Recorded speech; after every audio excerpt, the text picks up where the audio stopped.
जय हिंद दोस्तों। चलिए आज आपको एक नए टॉपिक के साथ शुरुआत करते हैं। कल हम आप सबको पढ़ाए थे आलस्य कथा।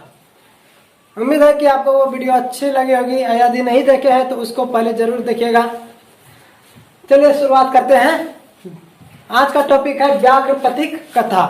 व्याघ्रपथिक कथा याद रखिएगा, आज का टॉपिक है व्याघ्रपथिक कथा।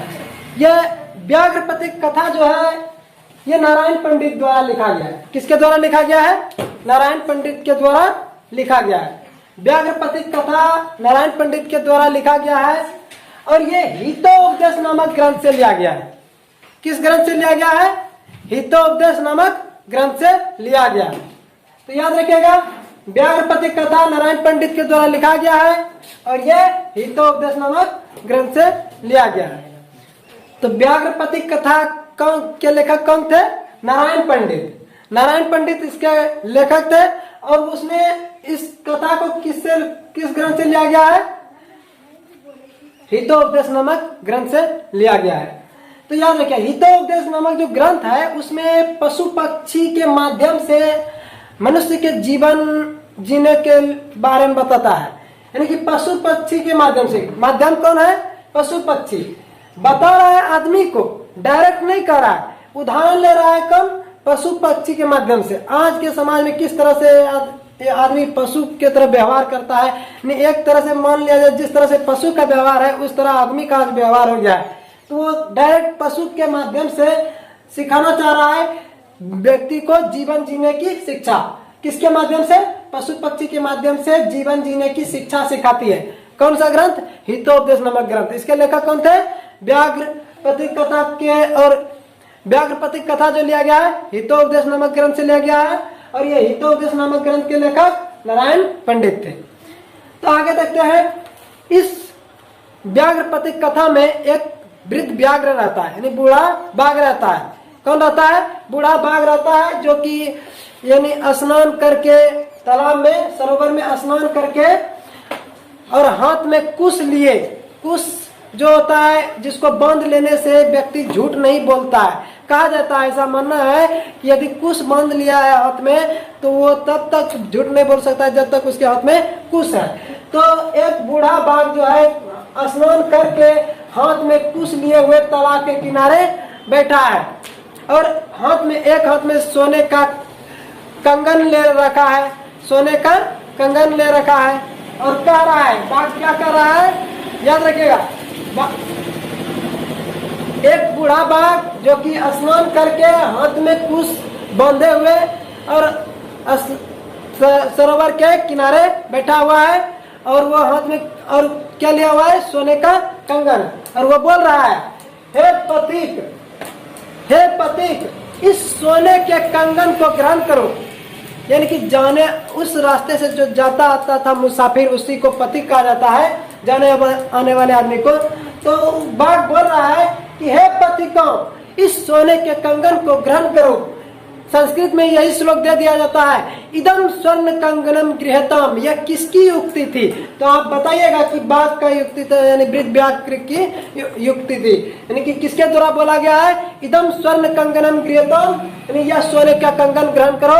तो ये बाघ के द्वारा बोला गया है। और उसके बाद जब पथिक सुनता है इस बात को, एक पथिक जा रहा होता है तो वो सुनता है तो उसको लगता है, अरे सोने का कंगन, बड़े भाग्य से ही ऐसा मिलता है, बड़े भाग्य से ही ऐसा मिलता है। फिर पथिक सोचता है, अरे इसमें तो जान का जोखिम है, क्योंकि सोने का कंगन किसके हाथ में था? बाघ के हाथ में था। और बाघ एक हिंसक पशु होता है जिस पर विश्वास नहीं किया जा सकता है। वो मांसाहारी है, हमेशा मार काट करके जीव जंतु को खाता है। तो उस पर हम कैसे विश्वास करें? पथिक थोड़ा सा पहले तो लोभ में आया कि बड़े भाग्य से ऐसा मिलता है, लेकिन उसको लगा कि इसमें जान का जोखिम है, क्योंकि कहा जाता है कि विष के साथ साथ यदि अमृत भी मिला दिया जाए तो वो भी जहर बन जाता है, यानी कि अमृत का ही कारण बन जाता है। तो आपसे पूछ सकता है कि विष के संसर्ग में अमृत मिल जाने से क्या होता है? तो याद रखिएगा, विष के साथ साथ अमृत मिल जाने से विष ही बन जाता है। इसी तरह यहाँ पर बाघ के हाथ में यदि सोने का कंगन है तो ये जरूर कुछ ना कुछ उसके साथ दुर्घटना हो सकता है, या फिर बाघ पर उतना विश्वास नहीं किया जाना चाहिए। फिर थोड़ा सा सोच विचार करके पथिक कहता है, बाघ से कहता है, कहाँ है आपका सोने का कंगन? क्या पूछता है पथिक? कहाँ है आपका सोने का कंगन? तो बाघ हाथ उठा करके दिखाता है, ये देखिए सोने का कंगन। बाघ हाथ फैला करके दिखाता है। लेकिन फिर पथिक पूछता है कि तुम जैसे हिंसक पशु पर हम विश्वास कैसे करें? तुम जैसे हिंसक पशु पर हम विश्वास कैसे करें, जो पशु की नित्य दिन किसी को मार करके ही खाता है भोजन, यानी कि किसी का हत्या करते रहता है। तो तुम जैसे हिंसक पशु पर हम विश्वास कैसे करें? यह कौन पूछता है? पथिक कहता है कि तुम जैसे हिंसक पशु पर विश्वास कैसे करें? तो बाघ बताता है, बाघ पथिक को समझाता है कि देखिए, मैं जब युवा अवस्था में था, कब? मैं जब युवा अवस्था में था तो बहुत सारे गायों को, मनुष्यों को मारा करता था। बहुत सारे गायों और मनुष्यों को मारा करता था, मारकर खाया करता था, जिसके कारण मेरी पत्नी और पुत्र दोनों मर गए। पत्नी और पुत्र दोनों मर गए। यानी बाघ बताना चाह रहा है, पति को इस तरह से समझा रहा है कि हमने इतना पाप किया है, इतना पशु और गायों को मारा था, मनुष्यों को, कि जिसके कारण से मेरी पत्नी और पुत्र दोनों मर गए। मैं वंशहीन हो गया। कौन बोल रहा है? बाघ बोल रहा है कि मैं वंशहीन हो गया। और ये देखो, मेरा नख भी अब झड़ गया है, यानी कि नाखून और मेरा दांत भी अब उस तरह से नहीं रहा। तो मैं वंशहीन हो गया, मैं तो अकेले पड़ गया। तभी मुझे किसी धर्मात्मा ने उपदेश दिया। बाघ देखिए, बाघ बता रहा है कि तब मुझे किसी धर्मात्मा ने उपदेश दिया कि तुम ना दान पुण्य करो, दान पुण्य से तुम्हारा मुक्ति हो सकता है। इसीलिए मैं उसका बात मान करके मैं दान पुण्य कर रहा हूँ, दान धर्म कर रहा हूँ। तो इस तरह से बाघ किसको समझाता है? पथिक को समझाता है। तो पथिक समझाता है और फिर बाघ बताता है। यहाँ पर देखिएगा, बाघ जो है महाभारत का पाठ पढ़ लिया है, इसलिए महाभारत के श्लोक उठा करके बताता है। श्लोक के माध्यम से क्या कहना चाह रहा है कि कहा गया है श्लोक में, महाभारत में भी कहा गया है कि दान जो है दरिद्रों को देना चाहिए, भरण पोषण जो है दरिद्रों का करना चाहिए, बल्कि धनी को नहीं।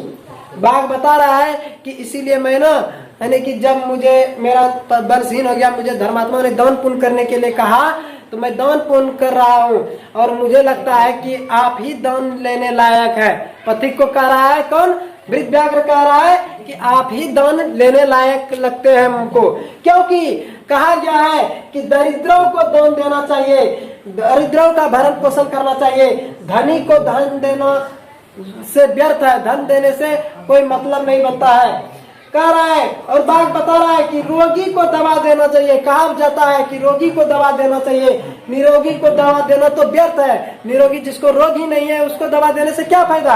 रोगी को दवा देना चाहिए। इस तरह से बाघ जो है पथिक को समझाता है। तब देखो आगे क्या कहता है। और बाघ उसके बाद और भी कहता है, देखो दान हम, और कहा भी गया है कि दान देना चाहिए, लेकिन कि कब? बाघ बताता है, वृद्धव्याघ्र बताता है कि दान देना चाहिए, लेकिन अच्छी जगह, अच्छे समय और योग्य व्यक्ति को दान दिया जाना ही चाहिए। और योग्य व्यक्ति को दिया गया दान ही सार्थक दान होता है। बाघ इस तरह से पथिक को समझाता है कि दान तो देना चाहिए, लेकिन अच्छी जगह, अच्छे समय और अच्छे व्यक्ति को दान देना ही योग्य दान कहलाता है। और हमको बाघ बताता है कि हमको लगता है, यानी कि बाघ बता रहा है कि मुझे लगता है कि आप जो है दान लेने लायक है, आप अभी समय भी ठीक ठाक है।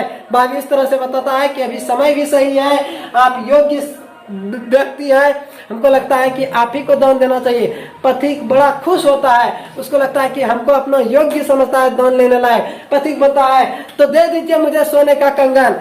तो बाघ बताता है कि आप जाइए इस तालाब में स्नान कर लीजिए और ये सोने का कंगन ग्रहण कीजिए।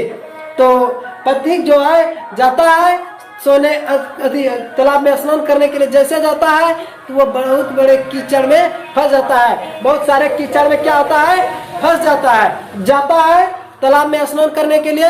बाघ के कहे अनुसार तो जैसे स्नान करने के लिए जाता है वो पंख में फंस जाता है, कीचड़ में फंस जाता है। अब वो निकल नहीं पा रहा होता है, तब बाघ देखता है वृद्ध व्याघ्र, कहता है अरे तुम तो पंख में फंस गए हो, मैं तुझे लाओ निकाल देता हूँ।